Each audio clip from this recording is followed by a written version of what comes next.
Assalamualaikum warahmatullahi wabarakatuh. My name is Siti Rosma, and today I would like to presenting my journal review, and the title is Interlocutor Fluency in Paired Speaking Test. Okay, I have 4 topics for today's presentation. The first is research question. The second is data collection and analysis. The third is research finding, and the last is guess. Okay, I will start from the research question. Research question is the set of the purpose of the research. The first question is, does the proficiency level of one speaker influence the performance of the other speaker in a paired speaking test, and is it reflected in the scoring? And the second question is, what impact does the interlocutor proficiency have on the discourse produced in the test? In terms of the interaction in paired speaking test, from Kanagaraja 2006 suggests that paired interaction broadens the notion of speaking from that of traditional one-to-one interview. Okay, the next is data collection and analysis. Okay, you can see from the table 1 first. This is the framework of interaction types. This is from the Galaxy 2008 framework. And I would like to explain first about the collaborative, parallel, and asymmetric. A collaborative interaction is characterized as having self-initiate and other-initiate topic expansion. Parallel interaction includes frequent initiation modes, a lack of listener support, and false balance between the two participants. And the last is in asymmetric interaction. There is topic development mainly by one person and an unbalanced quantity of talk. And the next is, you can see the table 2. The table 2 is shows the 20 participant scores in the paired speaking test. And the next is the table 3. This is the table 3 is from speaking test scores 40 test. And temuan pada tabel 2 dan 3 ini menunjukkan bahwa peserta tampil lebih lancar dalam berbicara dengan pasangan yang berbicara kemampuan EFL yang lebih tinggi daripada yang mereka miliki.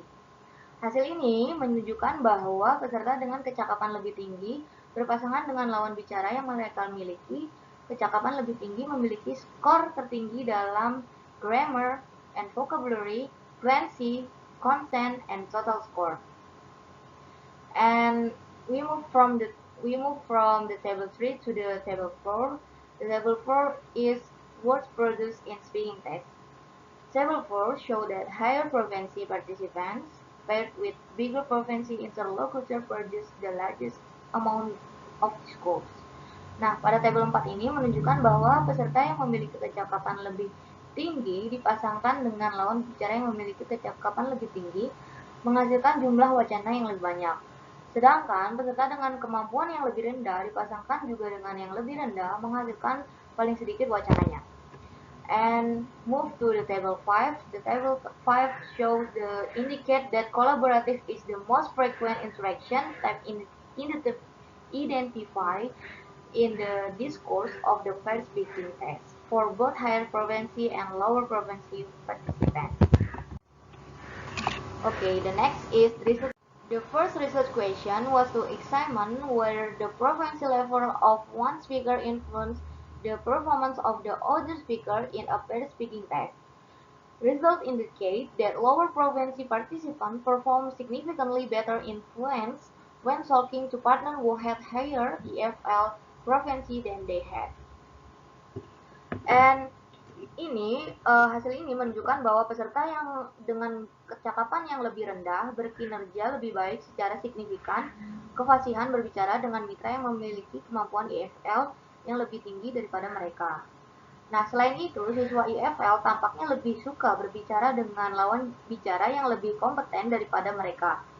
Dengan demikian, diusulkan bahwa kecakapan lawan bicara dari satu pasangan dapat mempengaruhi kefasihan subskala nilai teks nilai tes yang diterima dan jumlah pembicaraan yang dihasilkan oleh pasangan lain dalam penilaian berpasangan.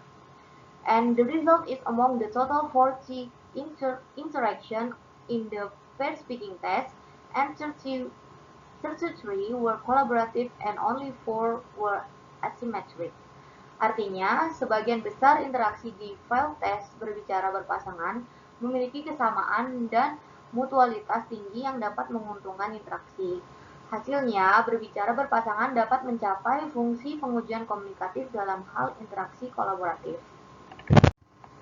Okay, the last topic is gap. In this case, in my opinion, it can be seen that the gap that can be examined again is that research question from number 2 cannot be answered in detail, namely the effect of the paired speech test assessment on score.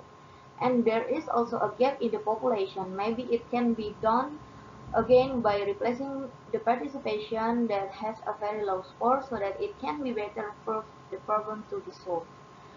Jadi di penelitian ini ada beberapa celah yang bisa di research kembali, diteliti kembali, yaitu efek dari tes speaking berpasangan dan penilaiannya seperti apa.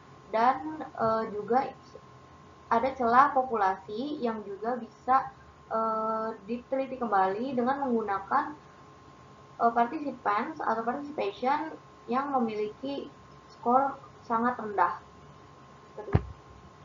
Okay, thank you very much for today, and I'm sorry for many mistakes for the explanation, grammar, fluency, and the content, and many others.